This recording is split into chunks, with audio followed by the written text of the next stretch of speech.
at what point, like how much I mean, this is about our bodies, our bodily autonomy. It's about our personal sovereignty. I was looking at some of the statistics for New York, and I know you've talked quite a bit about this. Something like, I think 70% of the Black community in New York still has to receive injections. And I heard this headline over and over again. And as you said, there's legitimate historical objection and concern with the Black community. And of course, the history of, scientific experimentation and vaccines in the United States. But it doesn't seem like bullying people and smearing them as being selfish and anti-vax, when I don't really think that people are anti-vax. I think they just have questions about this brand new one. Talk to us about just the Black community and 70% in New York, because with these mandates, that is just, according to statistics, that's setting up a system of racial discrimination. Yeah, and it's funny that we're talking about racial discrimination, and you show someone going across the screen with a thin blue line flag or Blue Lives Matter flag. It's this thing that's been tickling me for the last few days. I don't understand how people can support Kyrie Irving, but not support Colin Kaepernick. You understand what I'm saying? And I think the line is being blurred, where you have a lot of people on the far right, or conservative people, saying, hey, this is an issue of racism, but they haven't supported us when we talked about Black Lives Matter for all these years. So I'm just totally against the hypocrisy. When we look at the data, when we look at the numbers, since these mandates have been applied to corporations and city employees, the numbers have dropped, maybe 10%. So 10% of New York's Black population have been forced to go and take this shot by way of losing their jobs. But the people that I care about are the nurses, the single mothers with children who are losing their jobs. I care about these families of teachers, mothers and fathers who are afraid because they won't be able to teach and provide for their children anymore. These are really scary times, and it's a time that everybody needs to take a stand. Now, I can't stand out here and talk about unity. I must unite with the far right or the anti-vax crowd. No, because a lot of these people argue about the things that I am risking my life to fight for. So There is no unification there, but there is concerns for efficiency, right? So we are going out as individuals representing the Black community and just uplifting their skepticisms about these shots and trying to let those voices be heard. And the mainstream media is doing a really good job at making this a far right issue, when indeed it is a Black issue as well. And I think you're doing the job that some of the elected officials honestly ought to be doing. And maybe if they had done that from the beginning, there wouldn't be any kind of concern. On the point, I can answer for me personally on the Colin Kaepernick and Kyrie Irving thing. I never had a problem with Colin Kaepernick protesting. I always just questioned the statistics.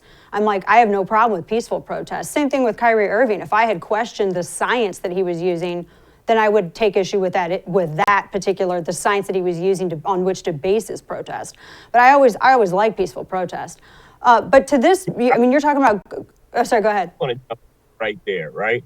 Mm-hmm. People call for peaceful protests when Blacks are aggrieved, right? But when the terrorists attacked the Twin Towers, nobody called for peaceful protests. Nobody said go and hug and stand outside of Osama bin Laden's house with picket signs. So, like I told you, I'm just not a fan of the hypocrisy. You know what I mean? Racism is here, always been here. There's plenty of data that backs systemic racism. But you said something that was really crucial. The politicians don't do their job. The politicians are too busy keeping people pitted against each other so that we can fight against each other, instead of coming together and looking at the real problem, which is the 10% of people that 89% of stocks in the world who really control the world, who have us living in these and to your point, because you're talking about the division that I agree with you on that issue, the division that's created, especially with the vaccine stuff. I was watching this video, and I know you talked quite a bit about this. I've watched some of your interviews and have read a lot of what you've written about this. You know, Carmine's in New York, where the women took exception to being asked for a vax passport. And what got me is that the two things that got me about the story.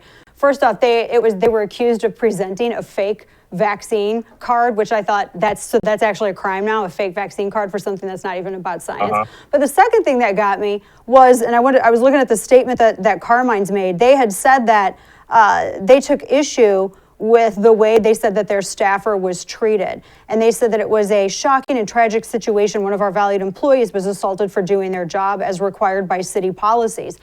Isn't it the responsibility of the establishment to not put their employees in a position like that where they're having, you know, these, whether they're hostesses or servers, they're putting them in a position of essentially being a bouncer for a restaurant and asking things that they shouldn't be asking and creating this situation? I'm so happy you brought that up. I was kind of playing the sidelines with this whole vaccination thing, right? Because if people want to do it, they can. If they don't, fine. Right, what happened at Carmine is really interesting. They were dealing with a really nasty, racist, condescending hostess, right? A woman who had to be restrained previously by her coworkers and taken inside to stop her from engaging with these people. The same woman, when these women were going to sit down, she walked past them and uttered a word that made 4 people stop in their track and pursue her outside. Okay, that she didn't. She didn't. And they were from Texas. I feel like I got to put that out. I mean, those ladies, they were from Texas, so you don't play with Texas. Exactly. Let me tell you something. You take a Jewish person, you take a black person, you take any self-respecting person, and you say a trigger word that strikes them at their core, and you better be prepared for an ass whipping, right?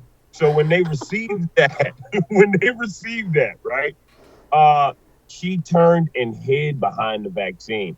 And what was disheartening, right, was that all of the people who were against the passport didn't show up. And I'm like, wow, you're not showing up for black women. So when I showed up for them, when I showed up for Kyrie, I'm very out front and open. And I say I represent the interests of black people. So I'm not just out there marching all the time with the anti-vax crowd. I'm not out there with the Blue Lives Matter flags and all those things. I'm out there for our interest, strictly. I tell you, there's sometimes when interest can find some common ground, sometimes they don't. This is one of those instances. Hawk Newsome, I appreciate you taking the time and talking with us about this. Really quickly before I let you go, I wanted to ask you about initiatives that you were doing. I saw a video I saw a couple of videos that you had, but you're making sure that people who can't get out, because now you got this mandate where you got to be showing your papers if you're going to be entering buildings and that. How are people going to be going and getting their groceries? How are people going to be going and getting basic essentials? And you're working to alleviate some of that. Tell us real quickly about what you're doing. Well, one thing that we've done effectively was challenge the government during this Black Lives Matter movement. But a place that we really need help is empowering our people. So I'm going to go community to community, teaching people about mindfulness and meditation, teaching them how to eat right, giving them entrepreneurship skills, tech skills, coding for the kids. I want to go in and improve our people. So we have a new organization called Black Opportunities that we just launched that we're really excited about. And that's all about going into our communities and fighting the issues in our community, as opposed to waiting around for the government to help. Because, quite frankly, the Republicans don't care and the Democrats pretend to care. And we always wind up with the same result, which is goose egg, which is